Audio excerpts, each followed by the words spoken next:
There's no error. Error isn't real. But don't be nonsensical and believe that you're going to demonstrate that by saying it.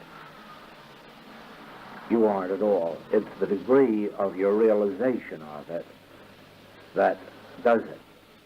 And that is why everybody in the world can't be a practitioner or a teacher. They just cannot attain, at least at the present moment, the depth of that realization of the nothingness of error. When I first presented the book, The Infinite Way, I received a letter from a lady who told me what a horrible thing I had done, and she was going to pray every day for my death until she heard that I had died. I don't know which one of us was getting that first, but there is a presentation of error.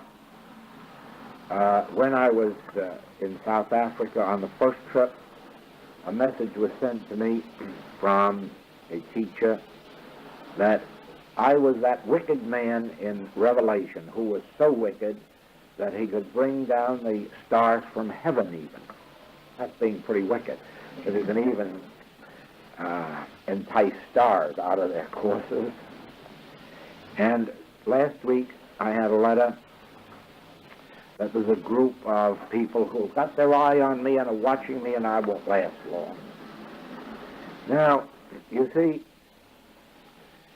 every time that you really take a stand for truth, there's always this thing called error to rise up and say, I dare you to prove it, or something of that kind. We had an experience of a man who went in the desk in his platform minister one Sunday, and half of the congregation was absent because they had colds.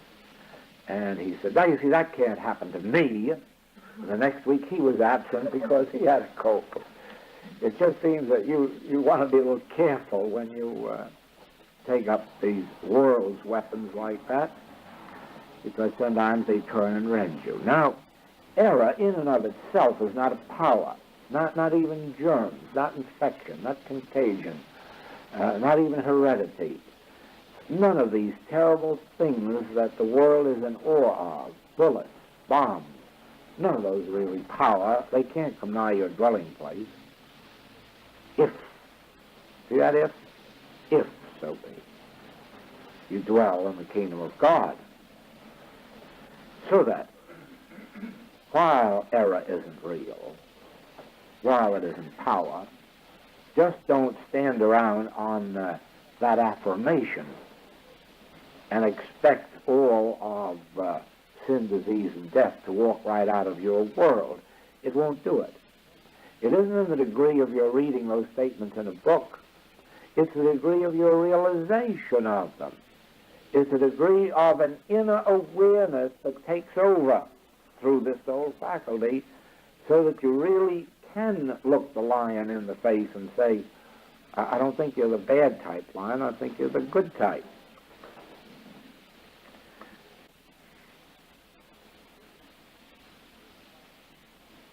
This is what determines the degree of healing power. We all here equally know intellectually the nothingness of error, and have even demonstrated it in a measure,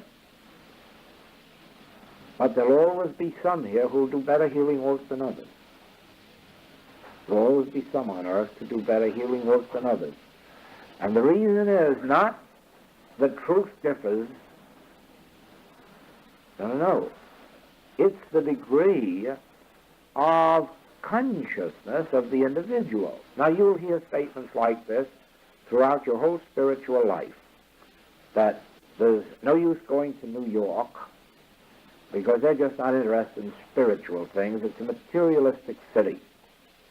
As a matter of fact, the librarian in the public library said they discontinued their Department of Religion because nobody in New York is interested in religion. But you know that isn't true. And anybody that goes into the city of New York with a religious conviction, with an inner grace, is going to build a tremendous following. Emmett Fox did it. right in New York City in its most materialistic age. But he did it because the man had really contacted God. He really was a state of God awareness. He was a deeply spiritual man who had early in life made his contact and never lost it. When he was overcome with the pressure of the humans around him that naturally gravitate where organization comes in and you have to be with them. But he built a tremendous following, not only in New York, but from all over the country, and he did it purely with his inner spiritual light. Even though he wrote his message simply, he was himself a profound spiritual light. Now, so it is, wherever you are, there's enough there if the depth and the degree of your spiritual vision is enough. And what constitutes the degree of your spiritual vision?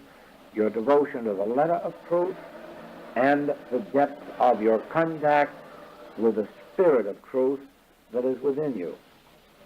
Never blame a city, never blame a person, never blame a church, never blame anything. It is our own individual degree of God contact that establishes our health, that establishes our success. And there are no outer circumstances operating against us. You may have no money to start with, you may have no pull. My first 3 months in Boston in a practitioner's office, the only furniture I had was a breadboard to sit on the radiator, and a kitchen chair for the patient, and the superintendent of the building took 4 gas pipes and put a board on top of them and made a desk for me out of 4 gas. And that's what I worked on, in an empty office with no curtains and nothing on the floor, not a thing. I didn't have any money for anything else. That was all I had at that particular time. And out of that, all the rest of this has evolved.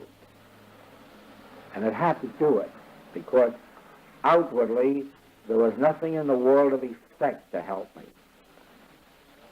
But there was something inside that said, this is the way, you've got to find it, you've got to prove it and demonstrate it, but this is the way, and that was the way. That was my first furniture. So don't think for a minute that a lack of money will interfere with your access to God, and don't believe for a minute that having money will help you. No, you can fit up an office with Oriental tapestries if you like, but it won't bring one patient or one student to you if you haven't got inwardly that which is drawing them. Never make God dependent on an effect. And in your practice, don't let a patient say to you, well, if I didn't have so much pain, I could start to look for God. Or if I just had eyesight, I could look for God. Or if I just had the use of my arms, I could... Nonsense. You don't need anything in the world of effect to look for God. All you need is the inner conviction that there is God, that the kingdom of God is within you, and then the willingness to stick and stick and stick until the kingdom of God opens out from within you. And it's not dependent on dollars. It's not dependent on your being pure. It's not dependent on your having even enough money to eat.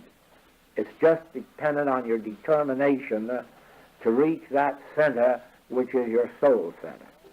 That's all.